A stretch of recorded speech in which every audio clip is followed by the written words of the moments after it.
주신 사랑은 증량다 못하며 영원히 변치 않는 사랑 성도여 찬양하세. 레위기 17장은 짐승을 잡을 때 어디에서 잡아야 되는지에 대한 말씀과 또 그 짐승에서 나오는 그 피를 어떻게 해야 되는지에 대한 말씀입니다. 이스라엘 사람들은 고기를 먹고 싶다고 함부로 막 못 먹었습니다. 고기를 먹고 싶다고 자기가 키우는 짐승을 함부로 아무 데서나 잡아서 먹을 수 없었습니다. 고기를 먹고 싶은 자들은 그 고기를 화목제로 드린 후에나 먹을 수 있었습니다. 고기를 먹고 싶은 자들은 일단 그 짐승을 회막문으로 데려와서 성막 앞에서 하나님께 먼저 예물을 드리고 먹었습니다. 만약 누군가가 그렇게 하지 않으면 그것은 하나님께서 굉장히 심각한 죄로 여겼고요. 혹시라도 그런 사람이 있다면 하나님께서 반드시 백성 중에서 끊어질 것이다 라고 경고를 하셨습니다. 너무나 놀라운 말씀이죠. 고기를 먹고 싶은 자들은 모두 성막으로 가져와야 한다는 겁니다. 상상하건대 아마 이들은 이 규정 때문에 고기를 자유롭게 먹지 못했을 것입니다. 근데 왜 하나님께서는 그렇게 고기를 자유롭게 먹지 못하게 하셨던 것일까요? 하나님께서 채식주의를 좋아하는 것인가요? 그것은 아니죠. 사실 이미 그들은 고기를 충분히 공급받고 있었습니다. 매일 아침마다 그들은 만나와 메추라기를 거두었습니다. 그래서 그들은 이미 메추라기 고기를 충분히 먹고 있었습니다. 그런데 그런 메추라기 고기 말고요. 또 다른 고기를 원할 때 먼저 화목제를 드려라 라고 명령하신 것입니다. 더 가져서 다른 사람들과 다 같이 먹으며 그렇게 감사를 고백하라는 것입니다. 혼자 먹지 말고 나눠 먹으라 라고 명령하신 것이죠. 제가 전에 화목제에 대해서 한번 말씀드렸는데요. 화목제의 의미는 나누는 것이다 라고 말씀드렸습니다. 감사제를 드릴 때, 화목제 중에서 감사제를 드릴 때는 그것을 그날 다 먹어야 한다라고 말씀드렸고요. 또 서원제나 자원제로 드릴 때는 그 다음날까지 나눠 먹어도 된다라고 말씀드렸습니다. 그래서 화목제를 드릴 때는 혼자 먹을 수 없으니 반드시 나눠 먹게 되어 있다라고 말씀드렸는데요. 그것이 바로 화목제의 규정이죠. 그런데 바로 그런 이유 때문에 하나님께서 그 고기를 화목제로 바쳐서 나눠 먹으라라고 명령하신 것입니다. 더 가져서 여유 있는 자들은 다른 사람들과 같이 나눠서 먹으라는 겁니다. 그래서 우리도 만약 더 가졌다고 생각되면 주변 사람들과 반드시 나누어 먹어야 됩니다. 내가 복을 더 많이 받았다라고 느껴진다면 반드시 그것을 주변 사람들과 나누어야 됩니다. 그렇게 세상을 정복하는 것이고 바로 그것이 세상을 다스리는 이치입니다. 하지만 어떤 이들은 더 가졌음에도 불구하고 전혀 나눌 생각을 하지 않습니다. 내가 벌어서 내가 쓰겠다는데 무슨 상관이냐고 말하죠. 내가 번 것을 왜 다른 사람들에게 주냐라고 이야기합니다. 그런데 그것은요, 전혀 하나님의 뜻을 알지 못하는 겁니다. 다시 한번 말씀드리지만 하나님은 우리만 잘 먹고 잘 살라고 우리에게 복을 주신 것이 아닙니다. 우리를 통해서 우리 주변 사람들에게도 그 복이 흘러가도록 우리에게 복을 주신 것입니다. 그래서 우리가 복을 받으면 반드시 우리 주변을 돌아봐야 됩니다. 이 복을 흘려보낼 또 다른 사람은 내 주변에 없는가 반드시 돌아봐야 됩니다. 그리고 보인다면 그 사람에게 같이 나누어야 합니다. 이스라엘 사람들은 그랬습니다. 어떤 사람이 고기를 먹을 정도로 여유가 있었으면 그것을 혼자 먹지 않았습니다. 화목제로 바쳐서 사람들과 같이 나누어 먹었다는 겁니다. 그렇게 하나님께 감사를 고백했다는 겁니다. 그런데 우리는 여기서 이런 질문이 생깁니다. 자, 지금 이 명령을 할 때는 이스라엘이 광야를 지나던 때였습니다. 그리고 광야를 지날 때는 성막이 그들 진영의 한 가운데 있다 보니 이런 명령이 가능한 명령이었습니다. 근데 나중에 보면 이스라엘이 가나안에 정착하잖아요. 자, 질문이죠. 가나안에 정착했을 때에도 이 명령을 그대로 지켰을까요? 아니면 지키지 않았을까요? 어떻게 됐을 것 같아요? 가나안 땅에 정착했을 때는 어떻게 됐을 것 같습니까? 고기를 먹으려고 네, 안 지켰으니까 말을 드리는 거겠죠. 안 지켰으니까. 이스라엘이요, 가나안 땅에 정착하면서 얼마나 넓게 퍼졌냐면요, 북쪽 갈릴리부터 남쪽 남유대까지 많이 퍼져 있었고요, 북쪽에서부터 남쪽까지 가려면 걸어서 꼬박 이틀은 걸어가야 했습니다. 근데 내가 고기를 먹고 싶다고 북쪽에 가는데 고기 잡으라 그러면 성막에서 잡으라 그랬으니까 성막까지 내려간다? 쉽지 않습니다. 그 고기를 가지고 이틀을 걸어가야 되는 겁니다. 짐승을 가지고 잡겠다고. 저 같았으면 고기 먹는 거 포기하고 채식주의자가 되지 않았을까. 그 당시에는 비둘기도 못 받았던 때였거든요. 저 같으면 그럴 것 같아요. 이틀을 걷느니 안 먹고 말어. 이렇게 했을 것 같습니다. 그래서 하나님께서요, 나중에 이 율법 규정을 정말 바꿔주세요. 신명기 12장 20절부터 21절까지 말씀입니다. 한번 찾아볼까요, 다 같이? 신명기 12장 20절부터 21절까지 말씀. 이 율법이 어떻게 바뀌는지 한번 찾아보면 되게 유익한 말씀입니다. 신명기 12장 20절부터 21절까지 말씀입니다. 20절부터 21절까지 말씀이요. 찾았으면 다 같이 한번 읽어보겠습니다. 신명기 12장 20절부터 21절까지 말씀입니다. 내 하나님 여호와께서 내게 허락하신 대로 내 지경을 넓히신 후에 내 마음의 고기를 먹고자 하여 이르기를 내가 고기를 먹으리라 하면 내가 언제나 마음에 원하는 만큼 고기를 먹을 수 있으리니 만일 내 하나님 여호와께서 자기 이름을 두시려고 택하신 곳이 내게서 멀거든 내가 내게 명령한 대로 너는 여호와께서 주신 소와 양을 잡아 각 내 성에서 내가 마음에 원하는 모든 것을 먹되. 아멘. 이 말씀은 하나님께서 이스라엘이 가나안 땅에 들어가기 바로 직전에 하신 말씀입니다. 하나님께서는 놀랍게도 고기를 먹고자 하는 자들의 편의를 생각해 주셨습니다. 고기를 먹고 싶으면 먹으랍니다. 언제든 원하는 만큼 먹으랍니다. 그리고 만약 자기가 있는 곳이 성막에서 멀면 그냥 알아서 각 성에서 소를 잡아 먹으랍니다. 하나님께서요, 율법을 바꾸어 주셨습니다. 상황이 바뀌고 현실이 바뀌다 보니 처음 명령하셨던 것을 그들을 위해서 이렇게 바꾸어 주셨다는 겁니다. 정말 다행이지 않습니까?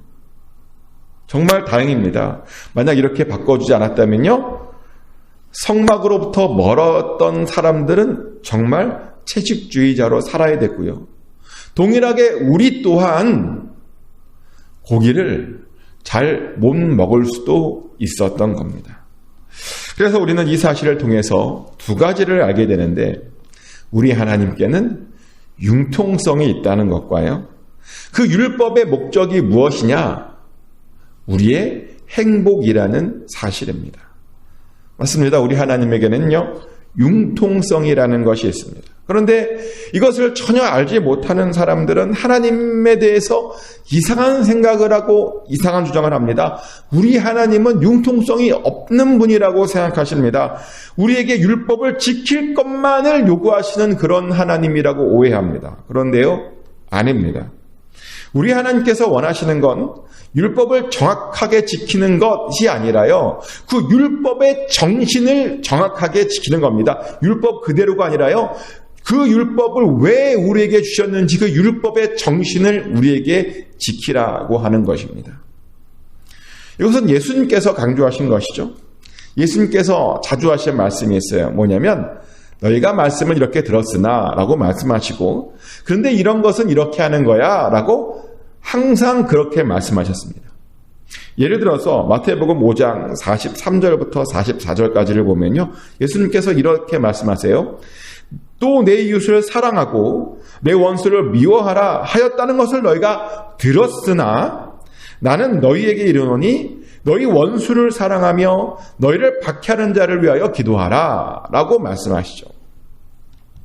예수님께서 하시는 말씀이 뭐냐면 이것을 사랑하고 원수를 미워해야 된다라고 듣지 않았냐입니다.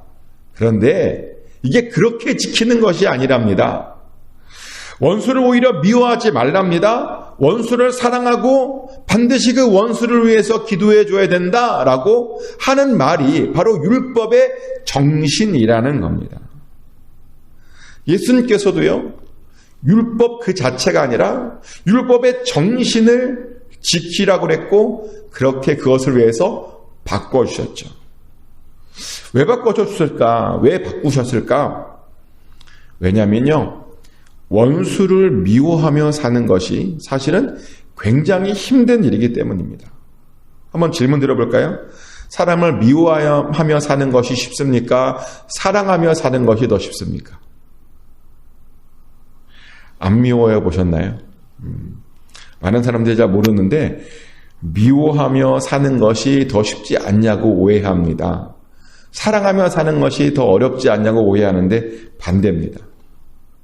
사랑하며 사는 것이 더 쉽습니다. 왜냐하면 누군가를 미워하게 되잖아요. 그러면 우리 마음이 굉장히 힘들어요. 누군가를 미워하면 그 사람만 보면 마음이 막 뛰고 막 얼굴이 일그러지고요. 그 사람 안 볼 때까지는 내 마음이 평안했는데 그 사람 얘기 안 들었을 때는 내 마음이 평안했는데 그 사람 얘기를 듣거나 그 사람을 보면 내 마음의 평안이 깨집니다. 굉장히 불편합니다. 그냥 짜증이 나고 그냥 화가 납니다. 누군가를 미워한다는 게요. 그런 일입니다. 그런데 하나님께서 뭐라 그랬어요? 율법에 원수를 미워해라 라고 했다 보니 내가 하나님 말씀을 지키기 위해서 내가 원수를 미워해야 돼 하며 살았을 거 아니에요. 그렇지 않겠어요? 말씀을 지키느라 내가 원수를 미워해야지. 그렇지. 얼마나 힘들었을까요? 얼마나 살기 힘들었을까요? 얼마나 마음이 불편했을까요? 근데 감사하게도 예수님께서요, 그것을 고쳐주신 것입니다. 원수 미워하느라 힘들게 살지 말고 사랑해 주라고. 그 사람을 위해서 기도해 주라고. 아마 이 말씀을 실천했던 사람들은요, 굉장히 마음이 편했었을 겁니다. 하나님을 찬양했을 겁니다. 하나님께 영광 돌렸을 것입니다. 이렇게 하나님께서는요, 율법의 정신을 중요하게 여기셨습니다. 우리를 위해서 율법을 바꾸어 주셨습니다. 꽉 막혀 있지 않으신다는 겁니다. 왜냐하면 율법을 하나님께서 우리에게 왜 주셨어요? 우리 고생하라고? 지키느라 고생하라고 주신 겁니까? 아니요. 그것을 통해서 우리가 행복하게 살라고 우리에게 주신 것입니다. 또 많은 사람들이 크게 오해하는 것이 있죠. 하나님께서 우리에게 율법을 주신 이유가 우리를 통제하기 위함이다. 율법의 기본 정신은요, 우리가 인간답게 사는 것입니다. 하나님 백성으로서 평화롭게 잘 사는 것입니다. 레위기를 계속 들으면서 그렇게 느끼지 않았습니까? 보면 다 우리들을 생각하셔서 하는 말씀입니다. 어떻게 하면 우리가 안전하게 살까, 평안하게 살까 하셔서 만들어주신 말씀들입니다. 그것이 바로 율법의 정신이죠. 그래서 우리는 사실 레위기를 읽으면서 무엇을 느껴야 되냐면, 하나님이 우리를 이만큼 사랑하시는구나 라고 하는 것을 느껴야 되는 겁니다. 레위기를 읽으면서 꼭 그것을 느꼈으면 좋겠어요. 하나님이 나를 이렇게 사랑하시는구나. 이렇게 나를 위하시는구나. 우리가 읽었던 또 피에 대한 규정도 마찬가지예요. 레위기 오늘 읽었던 말씀의 그 뒷부분은 피에 대한 이야기인데요. 이것을 한마디로 얘기하면 뭐냐면요, 피를 신성하게 여겨야 된다. 피는 생명이니까 아주 신성한 것이다 라고 강조하는 것입니다. 그러니까 신성하니 고기를 먹을 때도 그 피를 피째 먹지 말고 피를 빼서 먹어라 라고 말씀하셨던 것이죠. 이것도 역시 우리들을 위해서 하신 말씀입니다. 신약시대를 거치면서 구약과 달리 피는 또 다른 의미를 하나 갖게 되었습니다. 구약시대는 피가 그냥 죄를 사하여주는 깨끗한 것이다. 요거 의미밖에 없었거든요. 근데 신약시대에 오면서 우리가 피를 또 다른 의미로 사용하죠. 어디서 사용했죠? 우리가 피를? 성찬식에서 매주 사용했습니다. 성찬식에서 포도주를 뭐라고 고백했냐면 우리가 예수 그리스도의 피다라고 고백하고 예수 그리스도의 피가 우리 안에 흐르고 있다. 그래서 우리가 예수님의 몸이다 라고 고백하고 있습니다. 피의 의미가요, 예수님의 피가 되어서 우리 안에 흐르고 우리를 한 몸으로 묶어주는 역할을 하게 되었다는 겁니다. 그래서 우리가 하나가 되고 또 예수님과 우리가 하나가 되는 중요한 매개체가 된 것이죠. 피가요, 이렇게 의미가 다시 더 신성하게 바뀌었습니다. 그래서 하나님께서 이 피를 생명이라고 말하고 우리가 귀하게 여겨야 된다라고 말했던 겁니다. 우리에게, 우리 교회라고 하는 공동체에 생명을 주는 것이니 더 특별하게 다뤄야 된다라고 말씀하셨던 겁니다. 그래서 이 피도요, 알고 보면 우리를 향한 하나님의 사랑이 그 안에 들어가 있다는 것이죠. 하나님께서는 우리를 이렇게 사랑하십니다.